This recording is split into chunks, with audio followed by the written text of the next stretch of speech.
Noir Plasma Chrome Bleed. Unlocking knowledge, inspiring innovation, empowering curious minds. This website makes learning so easy. I found all my resources here.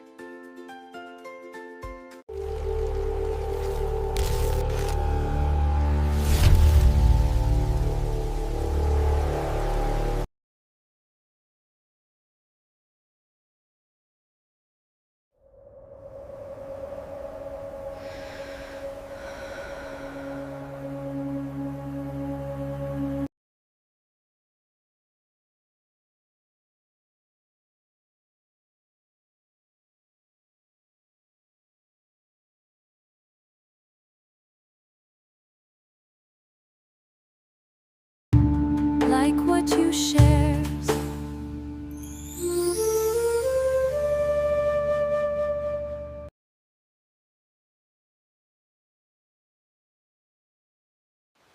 In the stillness of the morning, we find a path to inner peace, where ancient wisdom guides our way. Welcome back, everyone. Today, we're diving into a genuinely sweeping explainer. We're unpacking one of the most profound intellectual and spiritual movements in human history, the architecture of Buddhist thought. We're going to trace its journey from its ancient ascetic roots in India all the way to its massive transformation into a trans-Asian civilization. There is so much brilliant structure to cover here, so let's just get right into it.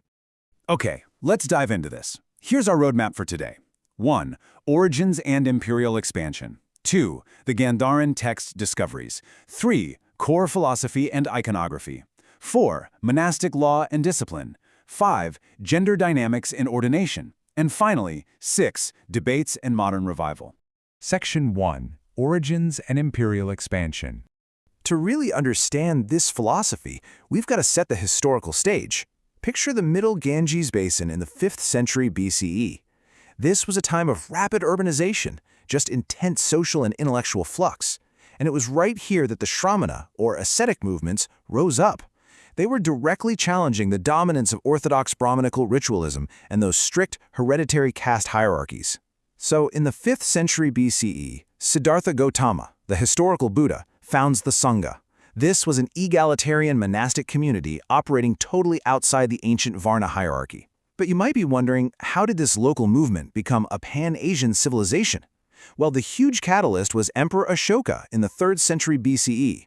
After a totally devastating war, he adopted Dhamma, ethical righteousness, as his imperial framework, and literally dispatched missions across the known world. By the 1st century CE, we see thriving merchant guilds along the Silk Road, patronizing monasteries, which basically catalyzed the faith's rapid spread straight into Central Asia and China. Moving on to Section 2, the Gandharan text discoveries.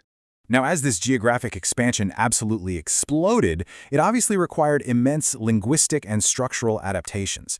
These teachings had to cross vast cultural zones. But how do we actually know what those early transitional teachings looked like? Well, what's really interesting about this is the extreme physical fragility of the surviving artifacts. We're talking about the Gandharan Buddhist texts. These are literally the oldest extant Indic manuscripts ever uncovered, and they weren't carved in stone. They were written on delicate birch bark scrolls and palm leaves using the Kharashti script. So how on earth did they survive for 2 millennia? Ingenious ritual preservation. The monastics rolled them up, tied them, sealed them inside unglazed ceramic jars, and buried them deep within ancient monastic complexes. Just incredible. We can actually trace this evolution through a few distinct manuscript collections that completely revolutionized our understanding of early Buddhist literature. First, take the British Library Collection.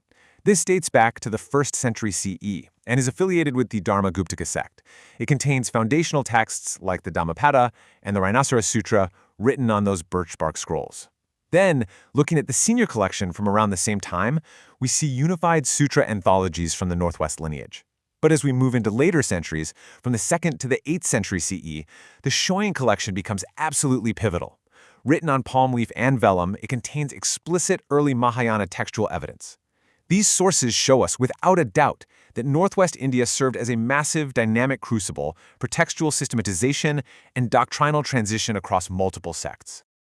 All right, Section 3, Core Philosophy and Iconography. So we've seen how the texts traveled and survived.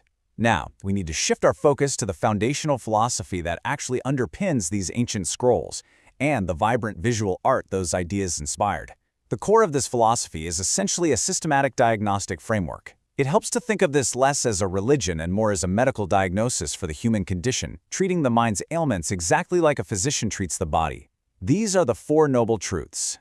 Step 1 is dukkha, diagnosing that worldly existence is inherently unsatisfactory and full of suffering. Step 2 is samudaya, identifying the origin of that suffering, which they rooted in craving and fundamental ignorance. Step 3 is nirodha, the prognosis, basically saying that the complete cessation of this suffering is actually possible. And finally, step 4 is marga, the prescribed treatment, which is the eightfold path of ethical conduct, mental discipline, and wisdom that leads to liberation. Mechanistically, this whole diagnostic framework relies on pratitya samutpada, or dependent origination. This is the assertion that absolutely no phenomenon exists independently or permanently. None. Everything arises from a conditioned chain of causality, and this causality dictates the three marks of existence which, very specifically, denied an unchanging soul or Atman. Defining the individual merely as a dynamic aggregation of psychophysical factors is exactly what philosophically separated Buddhism from orthodox Brahmanism. Now, in later scholastic developments, particularly under the philosopher Nagarjuna, this ontological critique matured into the mind-bending doctrine of shunyata, or emptiness. This relies on a two-truths framework. On one hand, you have conventional truth, which just governs our daily transactions, language, and basic ethics. But then there is ultimate truth, the realization that all phenomena are entirely empty of inherent, independent existence. It is an incredibly abstract concept, but what's fascinating is how these ideas translated directly into tangible physical outputs. And this brilliantly illustrates that translation. Around the 1st century CE, a major anthropomorphic transition happens in the art, giving this high-level philosophy a really accessible visual language. On one side we have the Gandharan aesthetic. This synthesized Hellenistic Greco-Roman conventions with Indian soteriology, giving the Buddha these idealized Apollo-like facial features and heavy draped robes. But in contrast, the Mathura aesthetic developed an indigenous Indian style. Think broader shoulders, tighter drapery, and a much more robust physical presence. Yet across both of these distinct styles, they utilize standardized hand gestures, or mudras, to visually communicate deep spiritual concepts across expanding trade networks. That brings us to Section 4, Monastic Law and Discipline. To maintain this vast trans-Asian network of monasteries and trade hubs, you obviously need a meticulous legal bedrock. And that bedrock is the Vinaya, and its operational core, the Pratamoksha. Now, these rules weren't just abstract theories. They were established casuistically by the Buddha in direct response to specific misconduct as it actually happened. Three principal legal lineages survived into the modern era: the Theravada, which is dominant in Southeast Asia, the Dharmaguptaka in East Asia, and the Mula Sarvastivada in Tibet and the Himalayas. As you can see, the specific number of vows for fully ordained monks and nuns vary slightly across the lineages, from 227 monk vows in Theravada up to 364 nun vows in the Mula Sarvastivada. But the structural goal remains exactly the same: preserving moral purity and maintaining public confidence. Let's actually walk through the strict hierarchy of these downfalls, using the Mula Sarvastivada tradition as our example. It literally moves from capital offenses all the way down to minor daily etiquette. At the very top is parajika, or defeat, which means immediate permanent expulsion for the most severe transgressions. Moving down, Sanghavashesha requires temporary probation and formal reinstatement. Then, Nisargika Payantika involves surrendering illicit material goods. After that, we get to Shudra Prayashchitika, which requires simple verbal confession for interpersonal issues. And finally, Sambahula Shikshakaraniya are just your minor regulations governing daily decorum, like dignified dining and walking manners. According to classic Vinaya texts, monastics systematically guard against basic human vulnerabilities by watching what are called the 4 doors of infractions. These are ignorance of the rules, disrespect toward the discipline, mental afflictions, and simple unmindfulness, which, let's be honest, we are all guilty of sometimes. To ensure this discipline holds, the community gathers bi-monthly for the Upasatha ceremony. There, they recite the full rule code and publicly confess any violations accrued over the past 2 weeks. It is a really brilliant system of continuous accountability. Section 5. Gender Dynamics and Ordination. This brings us to a highly complex socio-legal development within ancient South Asian religion, the institution of the female monastic order. This all began with the Buddha's adoptive mother, Mahaprajapati Gautami, requesting ordination.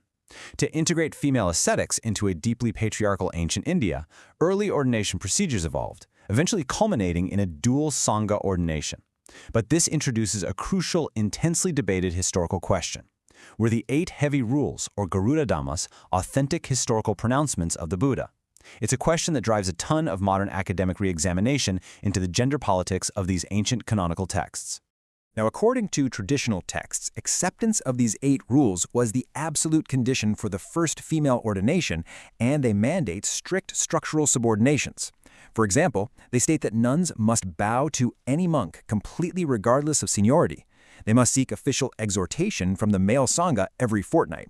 Severe offenses require penance before both the male and female assemblies, and nuns are strictly forbidden from ever admonishing monks. However, modern feminist and academic scholarship highlights some really significant textual anomalies here. For instance, these rules are totally absent from the core ordination formulas. Furthermore, 6 of the 8 rules actually duplicate minor confessable offenses, which makes their classification as capital, non-negotiable rules legally contradictory. Because of this, scholars hypothesize they are likely post-canonical interpolations, essentially added pragmatically by later editors to protect the early order from societal hostility. And today there are ongoing global efforts utilizing surviving East Asian lineages to restore full Bhikshuni ordination based on these textual reevaluations. And finally, Section 6, Debates and Modern Revival.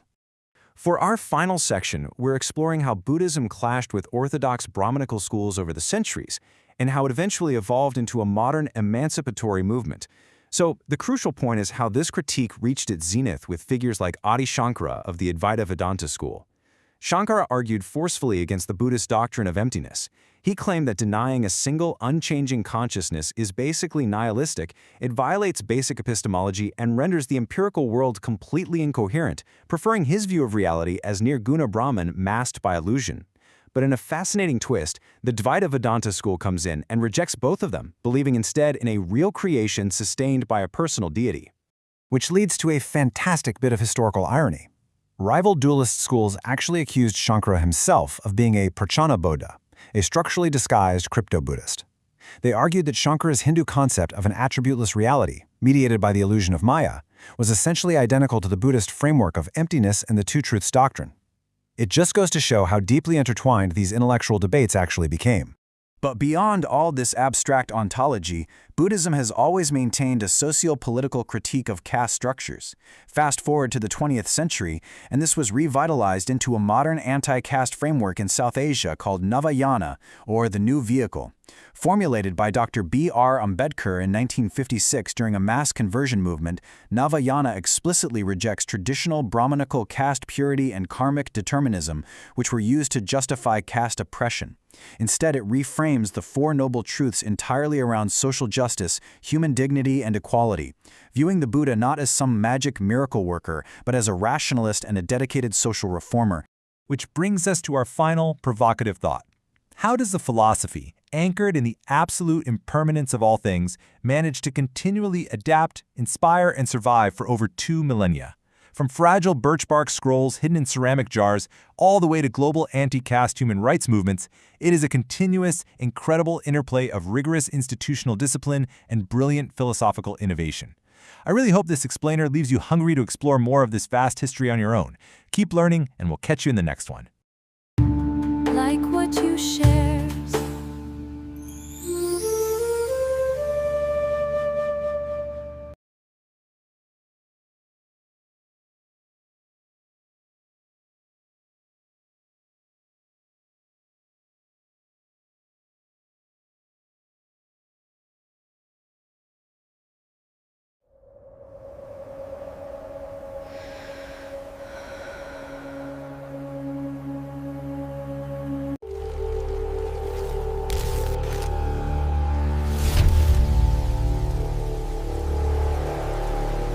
Noir Plasma Chrome Bleed.